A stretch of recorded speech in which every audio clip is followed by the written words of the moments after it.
السلام علیکم ورحمۃ اللہ وبرکاتہ۔ بلاغت سادسہ، ہم لوگوں نے نہی کا حقیقی معنی اور نہی اپنے اصلی معنی سے نکل کر کے دوسرے کن کن معانی کی طرف جا سکتا ہے اور سیاق و سباق سے ہم اسے کیسے سمجھیں گے، اس چیز کی مثال ہم نے پڑھ لی ہے اور ہم نے یہ بتا دیا کہ آپ لوگ اس کو اچھی طرح سے یاد کر لیں گے اور اسے سمجھ لیں گے۔ بحث پڑھتے ہیں، دیکھو بحث میں وہی ساری باتیں ہیں جو میں نے بتائی ہیں۔ اذا تأملت امثلہ الطائفۃ الاولی، جب پہلے گروپ کی مثال میں آپ غور کریں گے، رأیت کل منها یشتمل علی صیغۃ یطلب بها الکف عن الفعل، تو آپ تمام مثالوں میں یہی دیکھیں گے کہ تمام مثالیں ایسے صیغے پر مشتمل ہیں جس سے کسی کام سے رکنے کو طلب کیا جاتا ہے۔ پہلے گروپ کی مثال سے مراد ہے یہ تین مثالیں، لا تقربوا مال الیتیم الا بالتی ہی احسن، دوسری مثال ولا یأتل اولو الفضل منکم والسعۃ ان یؤتوا اولی القربی، اور تیسری مثال ہے یا ایھا الذین آمنوا لا تتخذوا بطانۃ من دونکم لا یألونکم خبالا۔ یہ تین مثالیں پہلے گروپ کی مثالیں ہیں، اور اس کے بعد دوسرے گروپ کی مثالیں ہیں لا یأدمن کاحمل، دوسرے گروپ سے مراد یہاں یہ ہے کہ جو اپنے حقیقی معنی سے جو مثالیں نکلی ہوئی ہیں وہ دوسرے گروپ کی مثالیں ہیں، اور جو مثالیں اپنے حقیقی معنی میں ہیں وہ پہلے گروپ کی مثالیں اس میں کہلاتی ہیں۔ دوسرے گروپ کی مثال کیا کیا ہے؟ جب دوسرے گروپ کی مثالیں بات بولی جائے گی تو اس سے لا یعدمن کا حمل اسلام من ملکن فلا تبلغا یا ناق لا تسأمی ولا تجلس الى اہل الدنایا لا تنہا عن خلق لا تارزن لا تمتثل امری لا تشتری العبد الا والاسماء، یہ تمام مثالیں ہیں۔ میں نے پوری مثال نہیں پڑھی ہے، مثال کی شروعاتی حصہ میں نے پڑھ دیا ہے اور اشارہ کر دیا ہے کہ تاکہ آپ سمجھ جائیں کہ پہلے گروپ میں کون کون مثالیں ہیں اور دوسرے گروپ میں کون کون مثالیں ہیں۔ تو کہہ رہے ہیں کہ جب آپ پہلے گروپ کی مثالوں میں غور کریں گے تو آپ سمجھیں گے کہ ہر ایک میں ایک طلب کرنے والا ہے، ایک صیغہ ہے جس سے کسی کام سے رکنے کے لیے طلب کیا جاتا ہے۔ وَإِذَا أَنْعَمْتَ النَّظَرَ رَأَيْتَ طَالِبَ الْكَفِّ فِيهَا أَعْظَمُ أَعْلَى مِمَّنْ طُلِبَ الْفِعْلُ مِنْهُ، اور جب آپ خوب قاعدے سے غور کریں گے تو آپ دیکھیں گے کہ اس میں جو کام سے رکنے کے لیے جو شخص طلب کر رہا ہے وہ اعظم اور اعلیٰ ہے اس شخص سے جس سے کام کو نہ کرنے کے لیے کہا جا رہا ہے، جس سے یہ کہا جا رہا ہے کہ یہ کام تم نہ کرو۔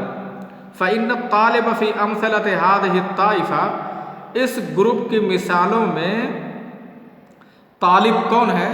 اللہ سبحانہ و تعالی ہے، اور مطلوب اس کے بندے ہیں، یعنی اعلیٰ طالب جو کام سے منع کر رہا ہے، رکنے کو طلب کر رہا ہے وہ اعلیٰ ہے، اور جس سے منع کیا جا رہا ہے وہ ادنا ہے۔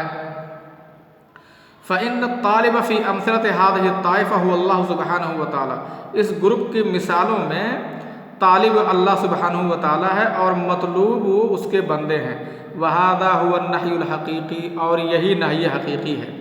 وَإِذَا تَأَمَّلْتَ صِيغَتَهُ فِي كُلِّ مِثَالٍ يَرِدُ عَلَيْكَ، اور جب آپ اس کے صیغے پر غور کریں گے ہر مثال میں، جو مثال آپ کے سامنے دی جا رہی ہے، وَجَدْتَهُ وَاحِدَةً لَا تَتَغَيَّرُ، تو آپ ایک ہی صیغہ پائیں گے، جیسا کہ میں نے قاعدے میں آپ کو پڑھایا ہے کہ لِلنَّهِ صِيغَةٌ وَاحِدَةٌ، نہی کے لیے خالی ایک صیغہ۔ ایک صیغہ کا مطلب نہیں کہ ایک لفظ ہے، یعنی ایک ہی طرح کا ہے۔ جسے آپ نے امر میں دیکھا تو وہ کئی طرح کے ہیں، اس کی کئی بناوٹ ہے، ایک امر حاضر کی ہے اور ایک فعل مضارع جس میں لام امر لگا ہوا ہو، یہ ہے ایک اسم فعل امر ہے، ایک مصدر جو امر کی نیابت کرتا ہے، تو اس کی چار قسم کی چار طرح کی بناوٹ ہے۔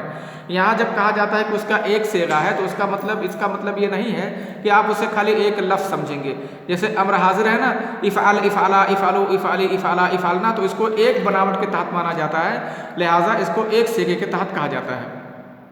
اب ایک صیغے سے کہیں آپ یہ نہ سمجھ لیں کہ خالی افعل یہ امر ہے اور افعلا افعلوا یہ امر حاضر نہیں ہے۔ ہاں، تو امر کے جو چار صیغے ہیں، صیغہ مانے بناوٹ، اس کا مطلب امر کے چار طرح کی بناوٹ ہے۔ ایک صیغہ ایک طرح کی بناوٹ امر حاضر ہے، اس میں لفظی اعتبار سے کئی الفاظ ہیں، کئی صیغے ہیں، لیکن ایک طرح کی بناوٹ ہے، امر حاضر پورے کو ایک طرح کی بناوٹ مانا گیا ہے۔ لیکن نہی میں اس طرح کی 3-4 طرح کی نہیں ہے، نہی میں خالی ایک طرح کی بناوٹ ہے۔ صیغۃ للنہی صیغۃ، نہی کا ایک صیغہ ہے، ہی المضارع مع لا الناہیہ، اور وہ مضارع ہے جو لائے ناہیہ کے ساتھ ہو۔ نہی کا ایک صیغہ جیسے لا تفعل، لا تفعلا، لا تفعلوا، لا تفعلی، لا تفعلا، لا تفعلنا، یہ ایک ہی صیغہ ہے، یعنی ایک ہی طرح کی بناوٹ ہے۔ الگ الگ الفاظ ہیں، واحد، تثنیہ، جمع، مذکر، مؤنث کے لحاظ سے الگ الگ ہیں، پر بناوٹ ایک جیسی ہے۔ تو نہی کا ایک صیغہ ہے، اور وہ کیا ہے؟ وہ مضارع جو لائے ناہیہ کے ساتھ ہو۔ قد تخرج صیغۃ النہی عن معناها الحقیقی، صیغہ نہی اپنے حقیقی معنی سے نکل جاتا ہے، الی معان اخری، دوسرے معنی میں چلا جاتا ہے۔ یہ دوسرے گروپ کی مثالیں ہیں، ٹھیک ہے۔ تو آپ یہ کہہ رہے ہیں کہ جب آپ ہر صیغے میں غور کریں گے تو آپ پائیں گے کہ اس کی بناوٹ ایک ہے، الگ الگ بناوٹ نہیں ہے، اور وہی المضارع المقرون بلا الناہیہ، اور وہ ہے مضارع جو لائے ناہیہ سے ملا ہوا ہو۔ اب اس کے بعد انظر اذن الی الطائفۃ الثانیہ، اس کے بعد دوسرے گروپ کی مثالوں میں غور کریں گے۔ تجد ان النہی فی جمیعها لم یستعمل فی معناها الحقیقی، تو آپ پائیں گے کہ نہی تمام مثالوں میں اپنے حقیقی معنی میں استعمال نہیں کی گئی ہے۔ تمام مثالوں میں نہی کی جو بناوٹ ہے یہ حقیقی معنی میں استعمال نہیں ہے، پہلے گروپ کی مثالوں میں ہی نہی حقیقی معنی میں استعمال ہے، دوسرے گروپ کی مثالوں میں اپنے حقیقی معنی میں نہیں ہے، مطلب ہوا طلب الکف من اعلیٰ لادنیٰ، نہی کا حقیقی معنی ہے طلب الکف عن الفعل من اعلیٰ لادنیٰ، کسی کام سے رکنے کے لیے کہنا اور وہ اعلیٰ کی طرف سے ہو ادنیٰ کے لیے ہو، یہ نہی حقیقی ہے۔ وَإِنَّمَا يَدُلُّ عَلَىٰ مَعَانٍ أُخْرَىٰ، تو کہہ رہے ہیں کبھی کبھی ایسا ہوتا ہے کہ نہی اپنے اس معنی پر دال نہیں ہوتی، بلکہ وہ دوسرے معنی پر وہ صیغہ دلالت کرتا ہے۔ یدرکہ السامع من السیاق وقرائن الاحوال، جسے سامع سیاق و سباق سے اور احوال کے قرائن سے اور سیاق و سباق سے جان سکتا ہے۔ اب باقی آگے کی چیزوں میں ایک ایک کر کے مثال بتا رہے ہیں کہ دیکھو مسلم بن ولید چوتھی مثال میں یہ نہی سے اس کا حقیقی معنی مراد نہیں لے رہا ہے، بلکہ خلیفہ رشید کے لیے بقا کے اور تائید اسلام کے لیے اور کلمہ اسلام کو بلند کرنے کے لیے دعا کر رہا ہے۔ ایسے دوسری مثال میں کیا کہہ رہا ہے، تیسری مثال، دوسرے گروپ کی پہلی مثال میں کیا ہے، دوسری مثال میں کیا ہے، تیسری مثال میں کیا ہے، یہ آپ اس چیز کو قاعدے سے بھی جان سکتے ہیں۔ اور اس میں دیکھو کہہ رہے ہیں کہ پہلی مثال میں دعا کے لیے ہے، مسلم بن ولید فی المثال الرابع لا یقصد من النہی الا الدعاء، نہی سے ارادہ نہیں کرتا ہے مگر دعا، للخلیفۃ الرشید بالبقاء، خلیفہ رشید کے لیے بقا کے لیے دعا کر رہا ہے، لتائید الاسلام و اعلاء کلمتہ، اسلام کی تائید کے لیے اور کلمہ اسلام کو بلند کرنے کے لیے۔ وابو الطیب فی المثال الخامس انما یلتمس من صاحبیہ ان یکتما عن سیف الدولہ ما سمعہ فی وصف شجاعتہ وفتقہ بالعادہ وحسن بلائہ فی الحروب۔ اور ابو طیب پانچویں مثال میں وہ اپنے دونوں ساتھیوں سے التماس کر رہا ہے، اپنے دونوں ساتھیوں سے یہ التماس کر رہا ہے کہ جو کچھ میں کہہ رہا ہوں متنبی کے لیے، میرے اس بات کو تم متنبی کو نہ پہنچا دینا۔ اور التماس جب ایک برابر کا آدمی برابر کے آدمی سے کسی کام کے کرنے کے لیے کہتا ہے، برابر کا آدمی برابر کے آدمی سے کسی کام کو کرنے کے لیے کہتا ہے، یا برابر کا آدمی اپنے برابر کے آدمی سے کسی کام سے رک جانے کے لیے کہتا ہے، تو وہاں اس کو التماس مانا جاتا ہے۔ اس چیز کو آپ امر کی بحث میں اور امر کی مثالوں میں بخوبی سمجھ چکے ہیں، اسے جان لیا ہے آپ نے۔ اسی طرح سے اگلی مثال میں تمنی کے لیے ہے، پھر اس کے بعد ارشاد کے لیے ہے، توبیخ کے لیے، پھر تئیس کے لیے، تہدید اور تحقیر کے لیے ہے۔ الگ الگ مثالوں میں الگ الگ اس کا معنی ہے، جسے آپ سیاق و سباق سے سمجھ سکتے ہیں اور جان سکتے ہیں۔ دیکھو کہہ رہے ہیں، میں سب سے آخر والا پیراگراف پڑھ رہا ہوں، بیچ میں کچھ ہے نہیں۔ وَأَبُو الْأَسْوَدِ إِنَّمَا يَقْصِدُ التَّوْبِيخَ مَن يَنْهَى النَّاسَ عَنِ السُّوءِ، اور وَلَا يَنْتَهِي عَنْهُ، اور ابو الاسود ارادہ کر رہا ہے اس شخص کو ڈانٹنے کی جو آدمی لوگوں کو تو برائی سے منع کرتا ہے لیکن خود اپنے آپ کو برائی سے نہیں روکتا۔ یعنی لوگوں سے یہ کہتا ہے کہ تم برائی نہ کرو لیکن خود برائی میں بڑھ چڑھ کر کے حصہ لیتا ہے، ایسے شخص کو ابو الاسود دولی یہ ڈانٹ رہا ہے۔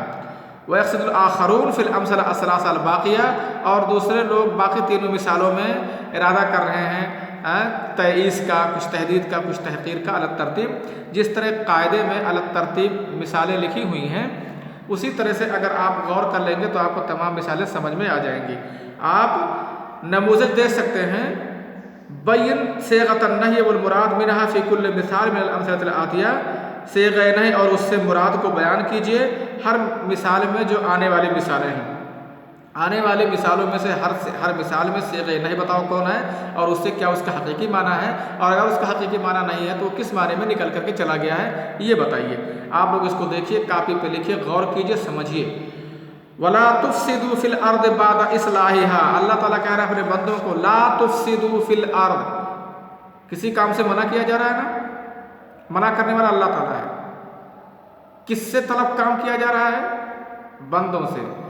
تو المعنی الحقیقی للنہی، یہاں ہم کہیں گے نہی کا یہاں حقیقی معنی ہے، ٹھیک ہے۔ اسی طرح سے لا تحلفن علی صدق ولا کذب، لا یسخر قوم من قوم، یہ سب الگ الگ جو ہے مثالیں ہیں، ان کا الگ الگ معنی ہے۔ اسے آپ پڑھیے اور نموذج میں اجابہ میں غور کیجیے، آپ کی اچھی طرح سے بات سمجھ میں آ جائے گی اور ٹھیک سے سمجھ جائیں گے کہ کس طرح نہیں اپنے کبھی حقیقی معنی پر دلالت کرتا ہے اور کبھی اپنے حقیقی سے معنی سے نکل کر کے یہ صیغہ دوسرے معنی میں چلا جاتا ہے۔ ٹھیک ہے، السلام علیکم ورحمۃ اللہ وبرکاتہ۔